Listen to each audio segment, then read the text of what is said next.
السلام علیکم ورحمۃ اللہ وبرکاتہ نحمدہ ونصلی علی رسولہ الکریم اما بعد فاعوذ باللہ من الشیطان الرجیم بسم اللہ الرحمن الرحیم یا ایہا الذین آمنوا اتقوا اللہ حق تقاتہ ولا تموتن الا وانتم مسلمون۔ حمد و ثنا اللہ رب العالمین کی ذات کے لیے، ان گنت لا تعداد درود و سلام آقا دو جہاں پیارے پیغمبر حضرت محمد الرسول اللہ صلی اللہ علیہ وآلہ وسلم کی ذات پر۔ میرے بھائیوں، آپ کے سامنے سورۃ آل عمران کی 102 نمبر آیت اور پارہ نمبر 4 ہے۔ اللہ رب العالمین فرما رہے ہیں، اے ایمان والو، اللہ تعالیٰ سے اتنا ڈرو جتنا اس سے ڈرنا چاہیے، اور دیکھو مرتے دم تک مسلمان ہی رہنا۔ اللہ کے بندوں میں میرے بھائیوں کچھ بندے ایسے ہوتے ہیں کہ جن کو دیکھنے، پڑھنے اور سننے سے روح کو سکون ملتا ہے، ایمان کو تازگی ملتی ہے۔ انہی بندوں میں سے اللہ کا ایک بندہ جن کا نام حضرت عمر بن عبدالعزیز رحمۃ اللہ علیہ ہے۔ سیدنا عمر بن عبدالعزیز رحمۃ اللہ علیہ درویش صفت تھے، حلیم الطبع تھے، متحمل مزاج اور نرم خو انسان تھے، دنیاوی شان شوکت سے بالکل بیزار تھے، اور سنجیدگی اور شرم و حیا کا پیکر تھے۔ رحم دلی ان کا خاص وصف تھا۔ اپنے اعلیٰ اخلاق کی وجہ سے ہر دل عزیز تھے۔ آپ ہمیشہ علماء کی قدر کیا کرتے تھے اور ان سے مشورہ لیا کرتے تھے، عبادات کا خاص اہتمام کیا کرتے تھے، اور کہا جا سکتا ہے کہ صدق میں سیدنا ابو بکر صدیق رضی اللہ تعالی عنہ، عدل میں عمر فاروق رضی اللہ تعالی عنہ، حیا میں حضرت عثمان غنی رضی اللہ تعالی عنہ، اور زہد میں سیدنا علی المرتضیٰ رضی اللہ تعالی عنہ کا مثیل تھے۔ بنی امیہ کی حکومت 92 سالہ دور میں عمر بن عبدالعزیز رحمۃ اللہ علیہ کی خلافت کے 2.5 سال تاریکی میں روشنی کی حیثیت رکھتے ہیں، جس میں امن و امان، عدل و انصاف کا دورہ ہوا، جسے دیکھ کر خلافت راشدہ کی یاد تازہ ہو گئی۔ روئے زمین سے ظلم و ناانصافی، قتل و غارت، ڈاکہ و رہزنی، زنا اور ہر قسم کے گناہ کا یکسر خاتمہ ہو گیا۔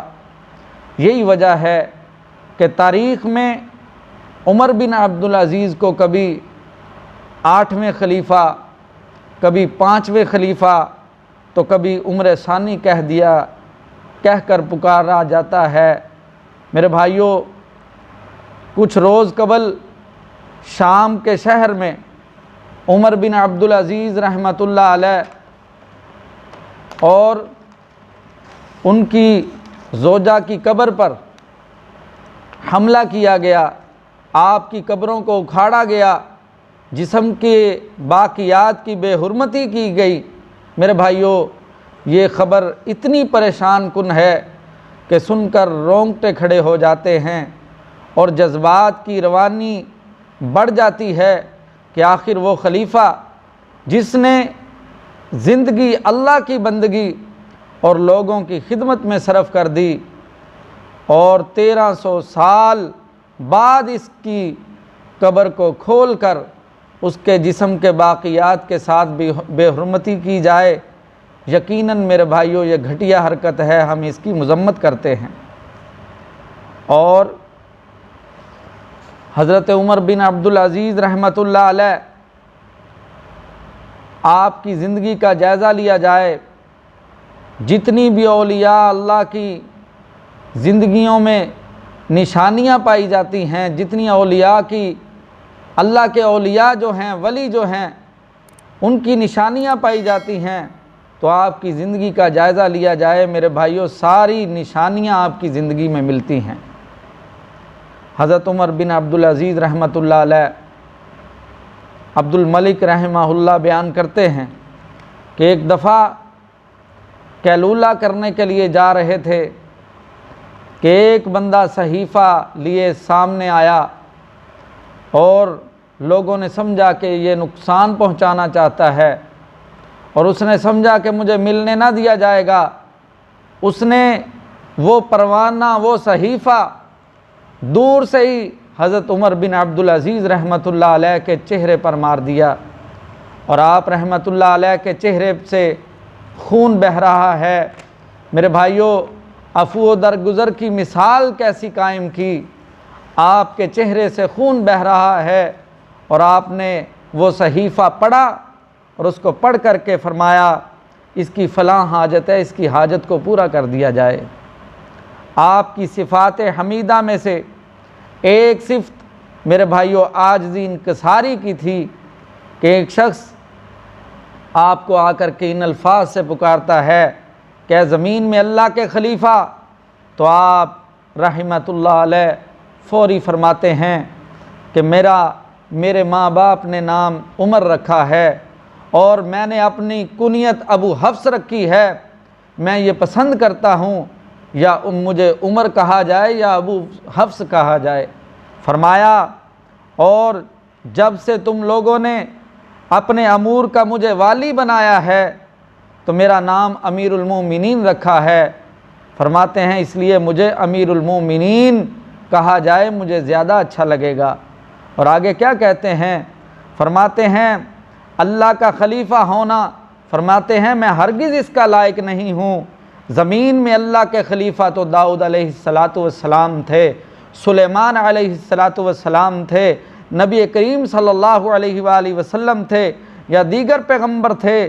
دراصل آپ اس آیت کی طرف اشارہ فرما رہے تھے، یا داود انا جعلناک خلیفۃ فی الارض۔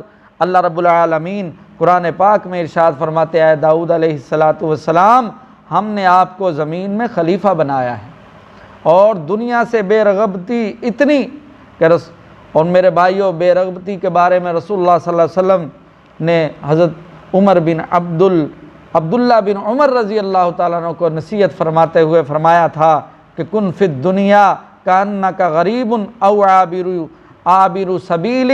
فرمایا دنیا میں ایسے رہو کہ گویا تم اجنبی ہو یا راستہ چلنے والا مسافر ہو۔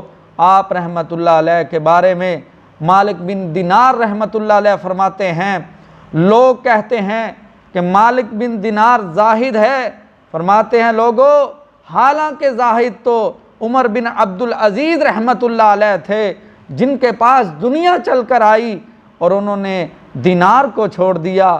خلافت قبول کرتے وقت آپ کا غلہ 1000 دینار تھا، اور جب آپ نے وفات پائی فرماتے ہیں اس کی مقدار 400 دینار تک رہ گئی تھی۔ اس کی وجہ کیا تھی کہ آپ بیت المال سے جو تنخواہ تھی نہ لینے کے برابر نہ ہونے کے برابر تھی، اور آپ اگر زیادہ دیر خلافت میں رہتے تو فرماتے ہیں مزید جو ہے ان کی جو تنخواہ تھی، جو ان کے پیسے تھے، فرمایا وہ اور کم ہو سکتے تھے غلے میں سے۔ میرے بھائیوں اللہ رب العالمین کا فرمان ہے ان اکرمکم عند اللہ اتقاکم، اللہ کے نزدیک تم سب میں باعزت وہ ہے جو سب سے زیادہ ڈرنے والا ہے۔ اسی تقوی کی وصیت کرتے ہوئے رسول اللہ صلی اللہ علیہ وسلم نے فرمایا اوصیکم بتقوی اللہ، میں تمہیں اللہ سے ڈرنے کی وصیت کرتا ہوں۔ اگر عمر بن عبدالعزیز رحمۃ اللہ علیہ کی زندگی کو دیکھا جائے تو آپ رحمۃ اللہ علیہ اللہ سے ڈرنے والے تھے۔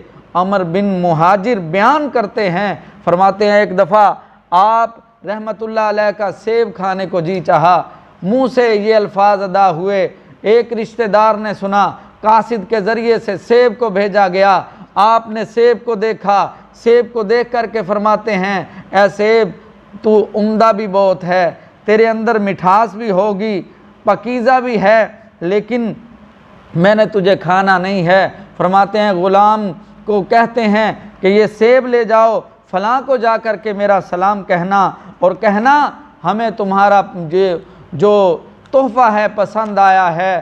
تو فرماتے ہیں عمر بن مہاجر رحمۃ اللہ علیہ فرماتے ہیں میں نے کہا کہ اللہ کے پاک پیغمبر صلی اللہ علیہ وسلم جو ہیں صدقہ نہیں لیتے تھے لیکن ہدیہ قبول فرماتے تھے۔ تو عمر بن عبدالعزیز رحمۃ اللہ علیہ کو فرمایا آپ ہدیہ قبول کر لیجئے، تو فرمایا تیرا بھلا ہو، عہد رسالت میں ہدیہ صرف ہدیہ ہوتا تھا، مگر آج یہ رشوت بن چکا ہے۔ اگر میں نے آج اس کا ہدیہ قبول کر لیا، کل کہیں یہ سفارش لے کر کے حاضر نہ ہو جائے۔ میرے بھائیوں، یہ تھے حضرت عمر بن عبدالعزیز رحمۃ اللہ علیہ۔ میری دعا ہے کہ اللہ رب العالمین سے کہ جتنے بھی حق کے راستے پر چلنے والے تھے عمر بن عبدالعزیز رحمۃ اللہ علیہ سمیت ہمیں ان سب کے راستے پر مولا کریم چلنے کی توفیق عطا فرمائے۔ وآخر دعوانا ان الحمد للہ رب العالمین۔